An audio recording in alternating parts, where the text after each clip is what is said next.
BIONICLE, Journey's End. Written by Greg Vashti. Recording by Nemetron. Chapter 6. The impact of Makuta's landing shook the cavern, bringing down a rain of rock and dust. While Ranu and Akar worked to keep the assembled Agori calm, Kina and Gresh peered out the mouth of the cave.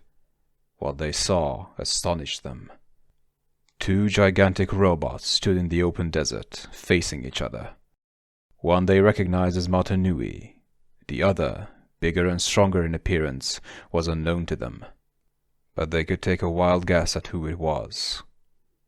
"Two of them," said Gresh. "There's two of them?" "The big one must be Makuta," said Kina. "Matanui told Ranu he was coming. This is bad." "How bad?" "Well, take a look at him," snapped Kina.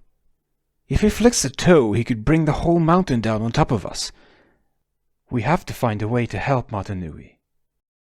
Gresh hefted his shield and started out of the cave. "Then what are we waiting for?" Kina put an arm up to block his exit. "A plan, and the right moment, kid. Right now, we would just be something else for Matanui to worry about. Let's wait and watch for a while." Gresh looked at her, a trace of disbelief in his expression. "When did you start talking like a car?" Kina smiled. "When I got smart. So listen, and maybe you'll live long enough to do that too." Matanui stared into the crimson eyes of the mechanical nightmare that stood before him. He knew his thoughts should have been on how to defeat Makuta, how to save his people trapped inside that robot, and how to keep Barra Magna from being destroyed in the process. But he couldn't help asking himself, is that what I used to look like? Is that why the great beings designed the robot to be able to conceal itself, so it wouldn't terrify everyone who saw it? "Silence," said Makuta. "No threats, no denunciations, no vows of revenge. You disappoint me." "I don't need to do any of those things," Matanui answered. Although he was speaking quietly, the sound of his words still echoed all over the planet. "I don't need to prove my power in useless combat with you either. We don't need to fight." Makuta chuckled, a harsh, metallic sound. "No, of course we don't. You could just lie down and die right now. You would save me at least a few minutes' effort, and yourself a lot of pain." He raised his right arm. "Or do you need persuading?" A burst of power shot from Makuta's armored gauntlet. It sizzled past Matanui's head and struck one of the peaks of the distant Black Spike Mountains.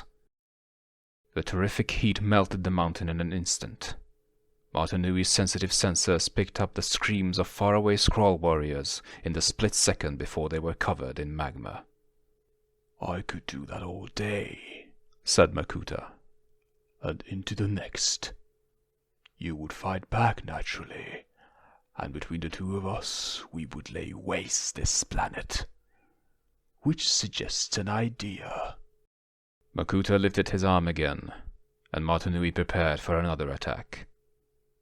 But this time Makuta opened his hand and turned it palm up. "Join me," he said. "In these bodies, we have the power to decimate entire universes. Together, we could rule all of reality."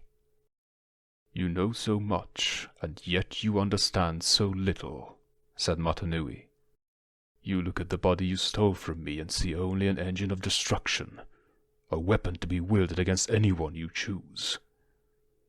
Didn't you ever wonder why the great beings created it to be so powerful? Or why you felt compelled to seize control of it?" "You mean your destiny?" said Makuta, acid dripping from his words. "Yes, I know all about your mission. Your great quest to reunite the three wandering pieces of Spherus Magna. Let me show you what I think of it." Power lanced from Makuta's outstretched hand. It struck Martinui in the shoulder, staggering him and tearing a gash in his robotic shell. "Ah, I see," Makuta said. "You must be wearing an old model. Cheap materials, cheap construction. I'm surprised you would be caught dead in that." "Makuta, listen to me," answered Martinui. "My destiny, it's yours too. We are supposed to work together to restore Spherus Magna to what it once was." Makuta took 2 lumbering strides forward and backhanded Martinui. The huge robot the Agori had reconstructed toppled, flattening an entire mountain range when it fell. Makuta stood over his fallen opponent, contempt in his eyes. "Why?" he sneered. "Because the great beings said so? Where are they? Let them come forth and tell me themselves what I must do." There was a terrible silence.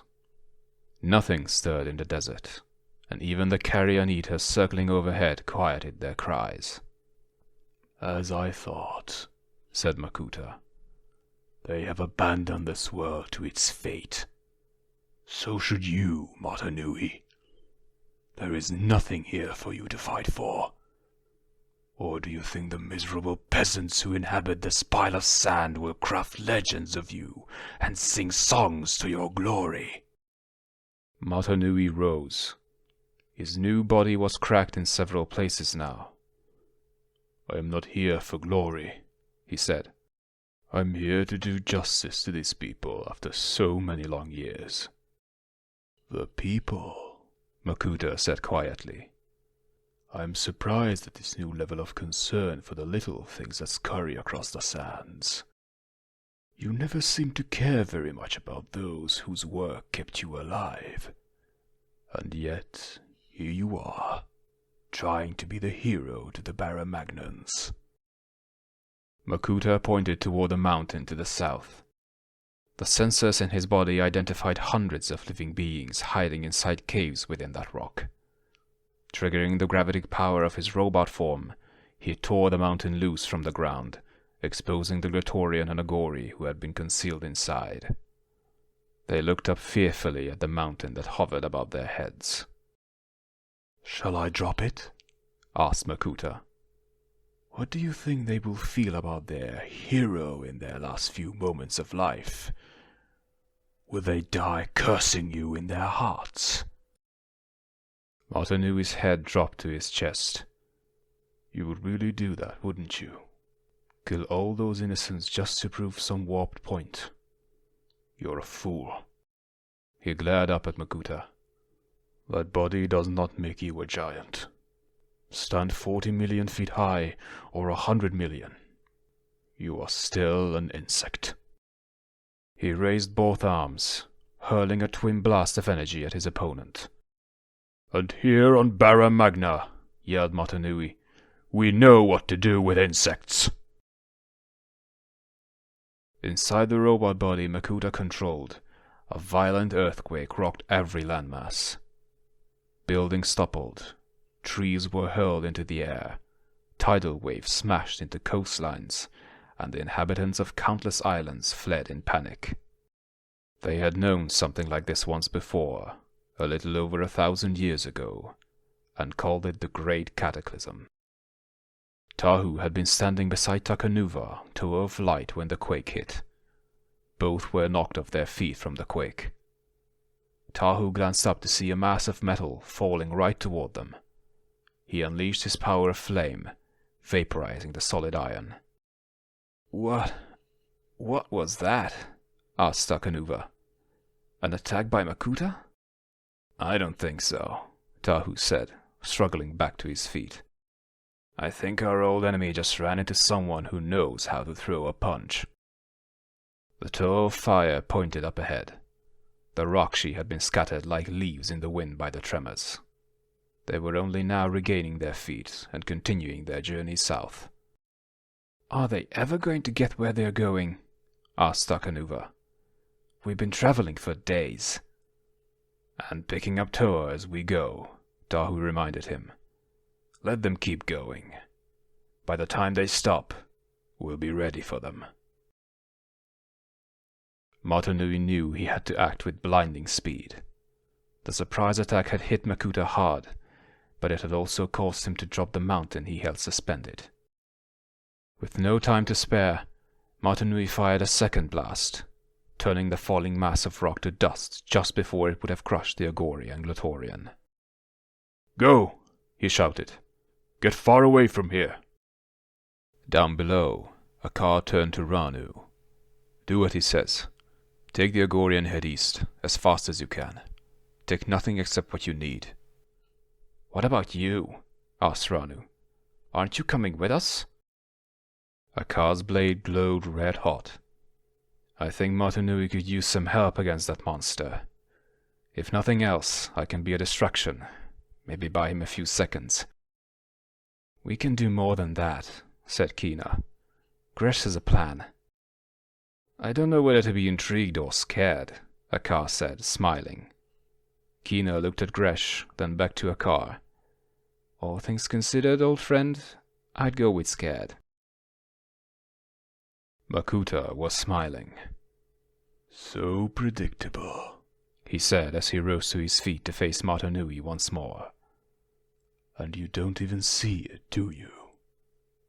Motunui didn't respond. "No, of course you don't," Makuta continued. "Even though my strategy would be clear to a blind tunnel crawler.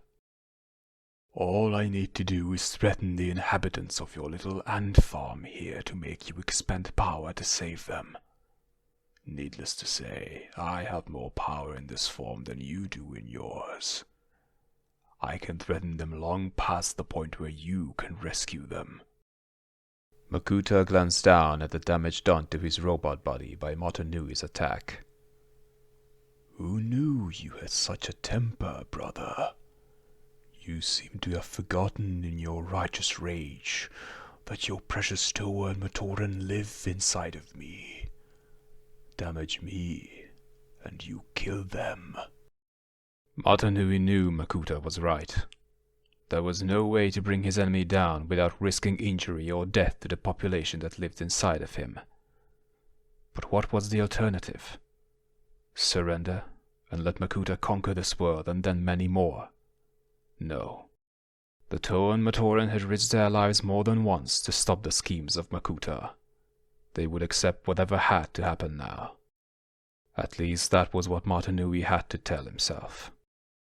Something began to flash in front of Motunui's eyes. It was a heads-up display built into the robot.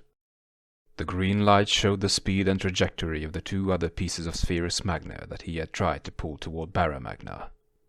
Both were drifting off course and would require more power to return them to the right trajectory. As he had feared, he didn't have the energy to achieve his mission on his own. The green light was replaced by a flashing red one. It warned that the structural integrity of his robot body was in serious danger. The power that was keeping the robot moving was slowly destroying it, and the damage done by Makuta had only made things worse. In less than an hour, the complex mechanism was going to collapse in a heap, and Makuta would have won. It was a bad situation. It was about to get worse. End of Chapter 6.